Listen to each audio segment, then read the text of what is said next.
Chapter 125, Bold Idea. When faced with a strange sense of familiarity, other Sequence 9 Beyonders might try their best to recall or even disregard and forget about it.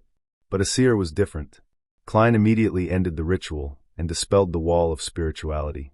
He took out a piece of paper and wrote on it a statement, the source of the sense of familiarity. After which, he sat on the edge of the bed in the room and silently recited it with the piece of paper in hand. 7 times later, his pupils became darker. He fell asleep with the help of cogitation and started conversing with his own spirituality. In the hazy, contorted world, Klein saw a carriage. He saw a young lady wearing a long gray dress. This lady had smooth black hair, her face a little round. She had a gentle and pleasant demeanor, but her body was shivering unnaturally. The image flickered, and once again, Klein saw this young, pretty lady at the underground market. She was squatting and conversing with someone. The dream receded quickly, and Klein woke up, understanding why the image he saw in the mirror was so familiar. He had met this person before. The first time was at Daffodil Street, in the district near Iron Cross Street. The captain and the rest were chasing down instigator Triss that night. There must be a connection. Klein thought for a few seconds, then set up the ritual once again. He asked for the help of the goddess to sketch the portrait of the enemy in his memory. Dunn and the rest had been waiting silently, without interrupting Klein unnecessarily. Only when he was done sketching did they crowd over and inspect the portrait. "You met her before?" Dunn asked. Klein nodded slightly and answered simply, "Yes. I saw her at the public carriage stop on Daffodil Street the night when you were going after the instigator. It was in the district near Iron Cross Street." "Then, there's a good chance that she was the enemy just now, the partner of the instigator." Dunn nodded in thought. Leonard suddenly chimed in. "Don't any of you feel that this portrait is very familiar? She looks a lot like instigator Triss." Klein froze, immediately casting his gaze at the portrait again and studying it carefully. "Yeah, they look very similar indeed. Round face, narrow eyes, gentle demeanor." The more he looked at the portrait, the more he felt that what Leonard said made sense. The biggest difference was that instigator Triss had ordinary features while the young lady could be considered pretty. Klein raised his head and looked at Leonard, noticing that he was signaling something to him by raising his brows. "What does he mean?" Klein was confused. Dunn Smith guessed. She could be the instigator's sister. Maybe like her brother, she joined the Theosophy Order or the Demonist sect. Leonard sighed after he realized how bad Klein was at reading his mind. He said in a serious tone, "I have a bold idea." "What idea?" Dunn asked. Leonard described succinctly, "I think that this person is instigator Triss." "What?" Fry exclaimed in shock. Dunn creased his brows and said, "What you mean is that instigator Triss is actually female, or a male who's pretending to be a female." "No, from the dream, I can confirm that she's female." Klein had been exposed to many creative and ridiculous plots after all. He took another look at the portrait and immediately had another guess. Could it be that instigator Triss became a female? That could explain many things. For example, why would the trail leading to Triss suddenly sever? Why couldn't they find any traces, even with divination? Perhaps because there was a fundamental change to their target.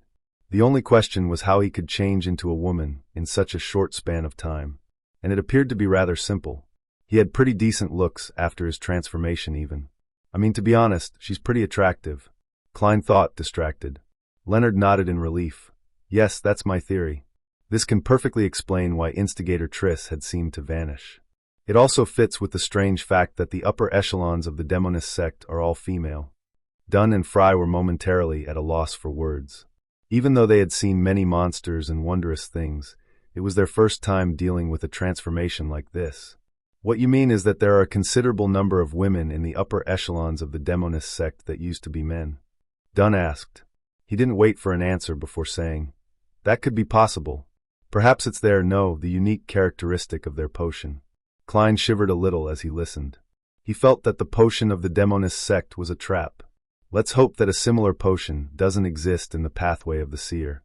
No, definitely not. That is the pathway of the Demonists. Even the name of the potion sounds wrong. But I still don't know what the corresponding sequence 1 to seer is. Klein subconsciously started praying to the goddess. Can potions accomplish such a thing? Fry asked with a little disbelief. Leonard laughed and threw up his hands. Even a mid to low sequence potion can cause unimaginable changes. After all, they all originated from the Creator. Dunn turned to look at Klein.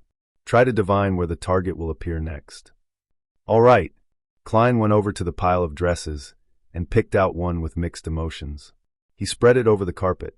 He held his cane over the dress and recalled the target's features and relevant information. He then began to recite in his heart. Trissy's whereabouts. 7 times later, Klein's pupils turned from brown to black.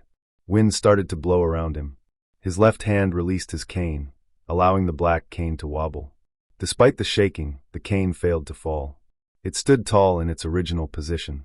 There's an interference, Klein said with a deep tone. An interference implies that our assumptions are correct. That lady just now was most probably instigator Trissy. Upon seeing this, Dunn nodded indiscernibly.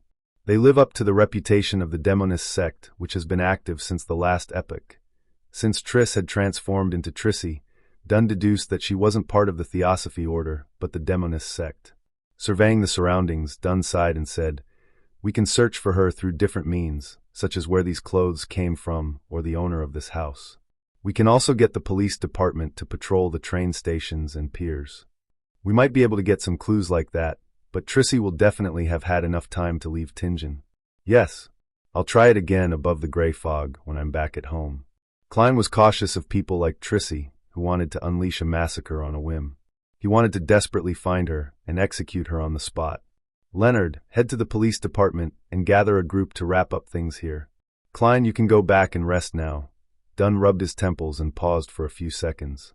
He said to Klein, partially to test him and also to teach him, "How would you have handled this evening's mission? Assume that me, Leonard, and Fry are the only members on your team." Klein creased his brows and thought for more than 10 seconds. "I'd first use divination to ascertain if the ritual would take effect soon. If the answer was negative, then I'd stick to observing and not approach. Then I'd notify the police department to deploy personnel around the area, as well as gather at least 5 cannons to bombard the entire building till wherever Trissy was hiding was leveled. She could either be blasted to death in the building or attempt to flee amidst the cannon fire. This would easily expose her. Until then, I would station you and the rest at different spots." He got more and more excited as he continued. He felt that his idea was simple and effective, barbaric and decisive. It was very safe and very appropriate. Dunn, Leonard, and Fry were dumbfounded. They didn't say anything for a long time. "Captain, is that not a good idea?" The excited Klein's heart thumped rapidly when he saw that they had no reaction. Dunn was silent for a few seconds before he said, "No, it is a good idea. But the premise is that we have to confirm that forceful destruction of the altar wouldn't create a more disastrous outcome. Sigh.